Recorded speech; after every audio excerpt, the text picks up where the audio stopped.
Bienvenue dans la troisième vidéo. Dans la seconde vidéo, on avait vu comment créer le modèle et on les a ajoutés dans les fichiers admin qui est là. On a mis liste display qui permettait d'afficher toutes les colonnes ou les colonnes souhaitées dans un tableau clair. Et pour les rendus, ça ressemblait à ça. On a un produit qu'on a enregistré. Je peux retourner là. On a enregistré des catégories, mais on se rend compte que par rapport au modèle logique qu'on a présenté, on avait oublié un champ catégorie qui est la clé étrangère qu'on doit ajouter dans les projets. Pour l'ajouter, on va rentrer au niveau de modèle. On va dire catégorie, catégorie égale à models.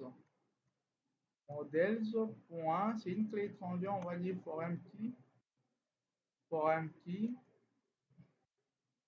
catégorie. Catégorie ici, on doit définir le nom du modèle auquel provient ces champs, c'est-à-dire on doit taper de la même manière qu'on l'a tapé là. Après là, on va déterminer les contraintes d'intégrité. On dit on delete égale models.cascade. Cascade. Voilà, ça marche. Et quelque chose qu'on doit ajouter, vous voyez ici, on a déjà quand même enregistré un produit sans qu'il ait les champs sans qu'il ait, voilà, il y a déjà une erreur, sans qu'il ait les champs catégories. Donc, sans qu'il ait les champs catégories. Et qu'est-ce qu'on doit dire ici? Il faut qu'on dise que pour pour les données déjà enregistrées, il faut qu'on les raccorde la valeur par défaut par rapport à cette colonne-là. On doit ajouter la propriété default égale à 0, par exemple. C'est-à-dire que pour les contenus qui étaient déjà enregistrés en avance, ils auront comme clé étrangère par rapport à catégorie 0 pour que ça marche bien. Alors, je vais reprendre le migration pour qu'ils prennent ça en charge. Je vais d'abord taper while make migrations. Voilà, il a ajouté les champs. Maintenant, il faut faire migration pour que ça soit pris en compte par la base de données. Migrate. Voilà, il y a une petite erreur encore. Une petite erreur, il dit voilà, cette valeur-là, voilà. C'est dit à quoi je vais voir. Si ça ne marche pas toujours, ben, ce que vous allez faire, du coup, vous allez faire ceci, vous supprimez la base de données, vous la supprimez carrément, vous venez là, vous supprimez aussi dans le fichier migration, là, le dossier migration, vous l'ouvrez, vous supprimez toutes les migrations, feuillet là, voilà, ça part. Maintenant, vous reprenez les migrations à zéro. Comme ça, il va les faire mieux. Make migrations. Voilà, il a créé. Après, on va dire migrate. Voilà, là, il va prendre en charge même les champs qu'on vient d'ajouter. C'est-à-dire, on a repris tout à zéro. Ça, c'est bien. Après, on va créer les super users avec la commande create super user. On va dire ici admin. Admin gmail.com. Après là, on va dire password admin. Tapez les passwords parce que vous verrez rien, mais tapez quand même. Yes, ça marche. On va exécuter notre serveur avec run server. OK. Après, on peut vérifier au niveau du navigateur à quoi ça ressemble. Je vais actualiser quand même. Voilà, je dois me connecter parce que j'ai repris en tout à zéro par rapport aux migrations et autres. Je viens là, je vais essayer de me connecter. Voilà, l'interface commence à courir. Ok, ça marche, je me connecte. C'est bon, voilà, tout est bon. Là, je n'ai aucune catégorie. Je vais quand même ajouter une catégorie. AL, je vais dire alimentaire. Alimentaire, voilà. J'ai enregistré. Ah bon, je vais quand même modifier parce que les libellés n'est pas bien tapé. Pour modifier, je viens là où il y a la clé, je clique là, je dis alimentaire. Alimentaire, je prends ça. OK, ça marche. Je vais ajouter un produit, regardez. Add produit, je viens là, je vais dire P01, bonbon et autres. Vous voyez, au niveau des catégories, il m'envoie l'objet en entièreté. Regardez, à la place de m'envoyer quand même les titres de la catégorie, mais il envoie les noms de l'objet avec un code à l'intérieur. C'est pas clair. Il faut qu'on puisse ranger au niveau de modèle pour que ça vienne bien. Mais quand même, avant de le faire, avant d'enregistrer, il faut qu'on l'arrange quand même ici. Regardez, je vais ajouter une méthode au niveau des modèles pour qu'il puisse renvoyer quand même quelque chose de clair. C'est au niveau des catégories d'abord.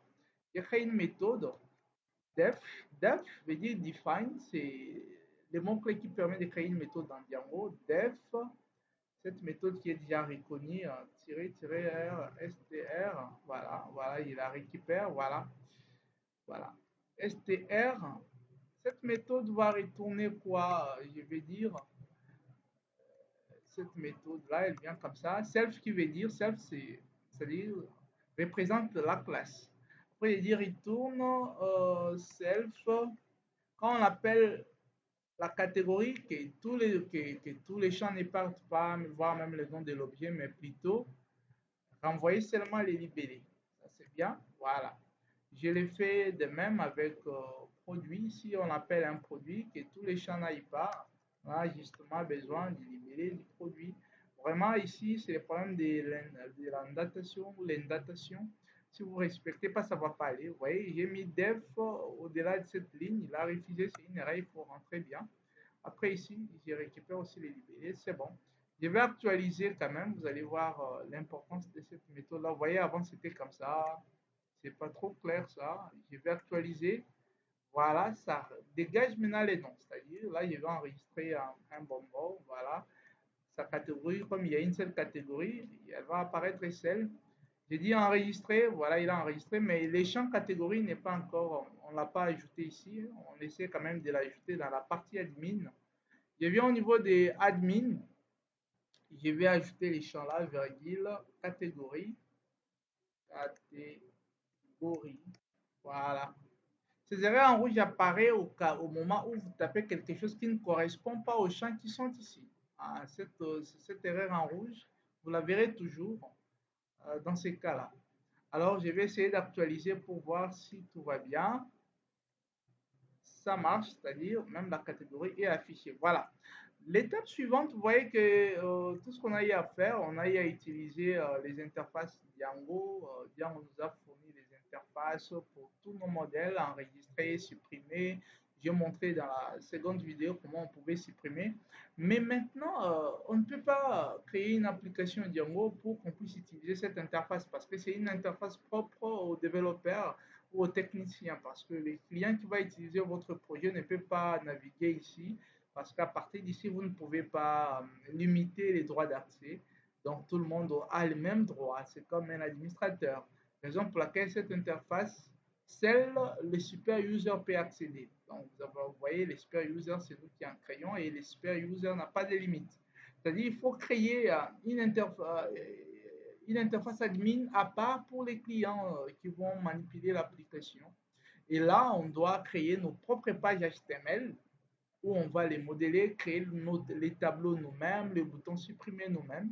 Mais maintenant, là, je vais quand même montrer comment on peut créer une page HTML et l'appeler là-bas correctement, comme notre page d'accueil. Parce que ici, la page d'accueil, c'est encore c'est la page Django qui apparaît, c'est-à-dire en tapant seulement comme ça, c'est Django qui apparaît, mais nous, on aimera à ce que, une fois on tape, que notre page d'accueil remplace cette page que Django nous propose.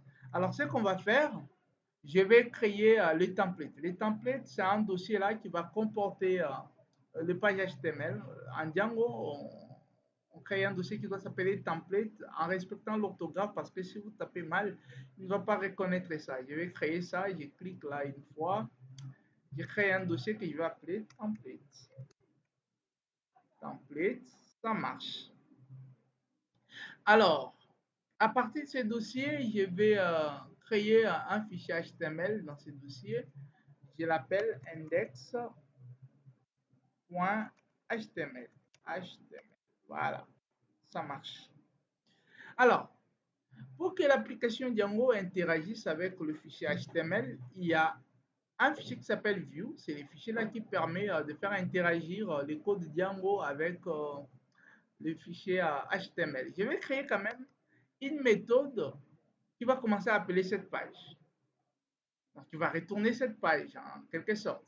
En Django, pour créer la méthode, on dit defined. Le nom de la méthode, je peux l'appeler toujours index.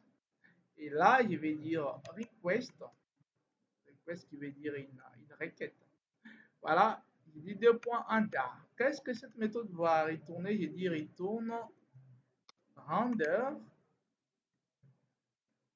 request. On répond à cette requête en renvoyant la page index.html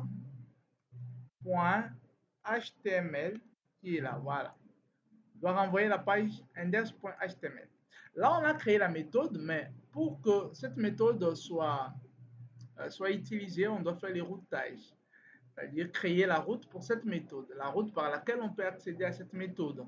Pour créer la route, il faut accéder au dossier du projet. Vous venez là où il y a IRL, c'est là où on crée les routes de page. Voilà.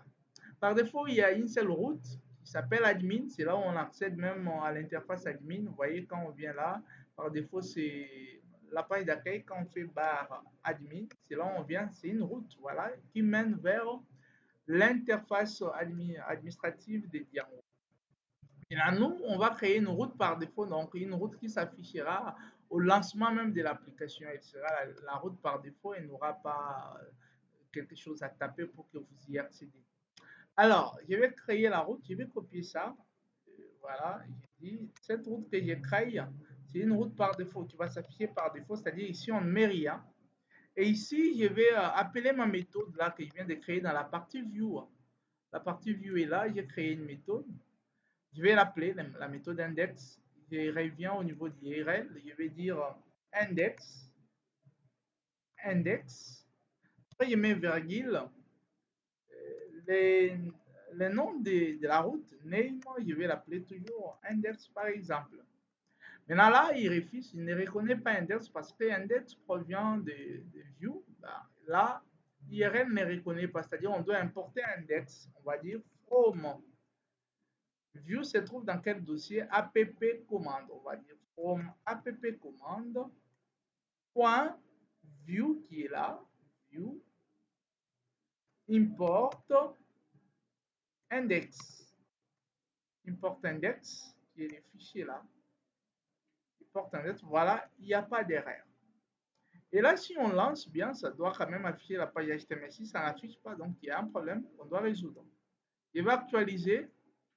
Voilà, ça affiche notre page HTML qui est encore vide.